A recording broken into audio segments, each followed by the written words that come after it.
your English. In today's video, I'm going to show you 5 photos.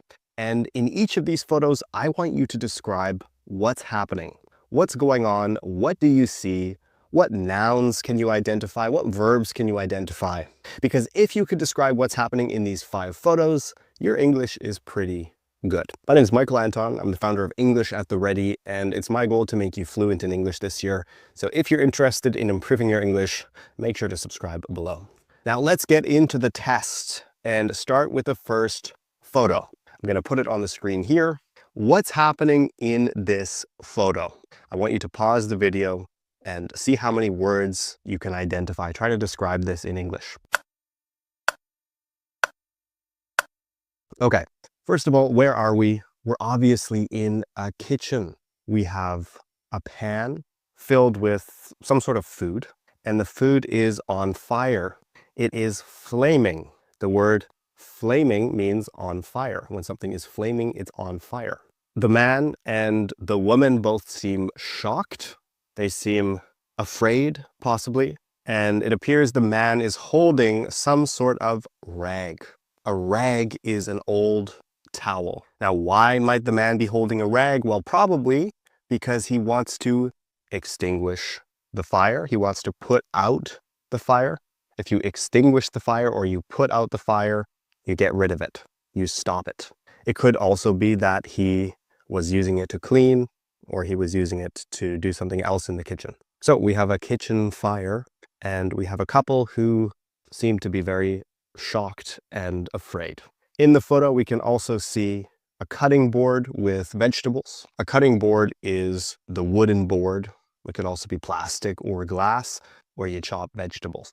The whole scene takes place in a kitchen, and the cutting board, the bottle of olive oil, and the stove top, that's what it's called, the stove top. It's on top of the stove normally, and it's where you might fry something. If you put something on the burner, you fry it, and you're able to cook it that way. These objects are on what we call the countertop.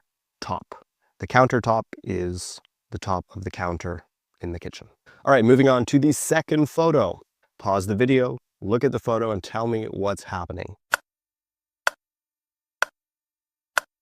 First of all, we have a man and a woman. It looks like there is a car.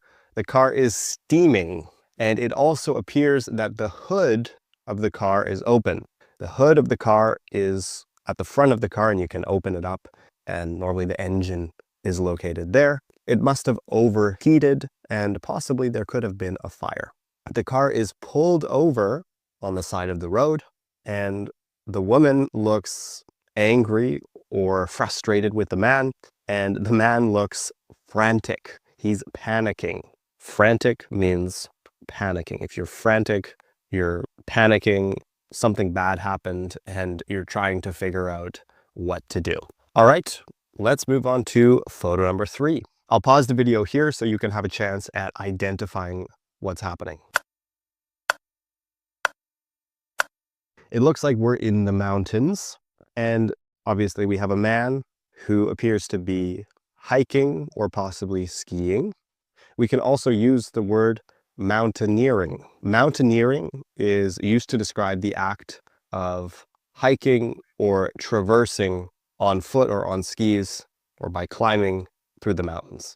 And of course, in the distance, there is an avalanche. The avalanche appears to be going down the mountain into the valley, and the man who is dressed in an orange jacket and who's wearing a black or dark blue backpack appears to be panicking. We learned that word earlier, panicking, frantic.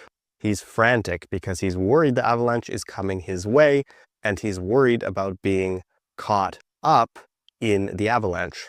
To be caught up in something means to be involved in something, normally something negative. For example, if you're caught up in an avalanche, it means you're trapped in the avalanche. You could also be caught up in a bad situation. You could be in the wrong place at the wrong time. We would say you're caught up. All right, moving on to the next image. Take a look at this one and pause the video. We are clearly in the woods or in the forest. You can use them interchangeably. We are in the middle of a thunderstorm. In the distance, we can see lightning, we can see rain clouds, and of course, we can see a campfire. There's also a tent, and it appears there are some remnants. Remnants are things that were left behind from a camper. For example, there are some mugs. It appears the fire is still active, and it appears that a light is on in the tent. Since the fire is active and the light is on in the tent, of course, it's still raining, so it's probable that the campfire was only recently abandoned. The fire is still active, and the rain has not yet put it out. That's a phrasal verb. To put out a fire means to extinguish it, like we saw earlier. You extinguish the fire, you put it out. The rain has not yet extinguished the campfire, so the rain probably started pretty recently. Now, the last image on our list, and pause the video here and take a look. A flood. It appears that it was raining heavily, and these cars got caught up, they got trapped, we learned that verb earlier, in the flood. They were in the wrong place at the wrong time. It appears that there are still people in the cars because the headlights are on. You can also see that the trash cans have been knocked over by the flood waters. There's a light on the porch of the house, and it appears that the power line is falling over. You can see sparks at the bottom, and the mast, the power mast, is falling over. It's being knocked over, probably by the wind or even by the flood water.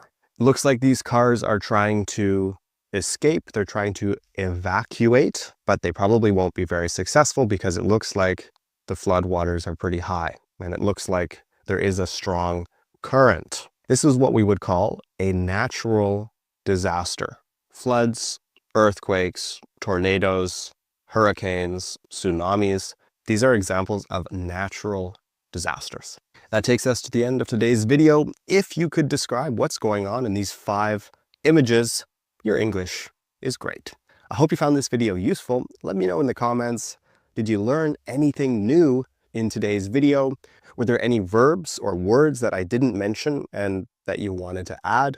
Let me know in the comments. Don't forget to subscribe to English at the Ready here on YouTube. If you liked the video, I post videos every week on how to improve your English and how to speak more fluently. If you'd like to study with me and my team of expert English teachers, we have several online programs available.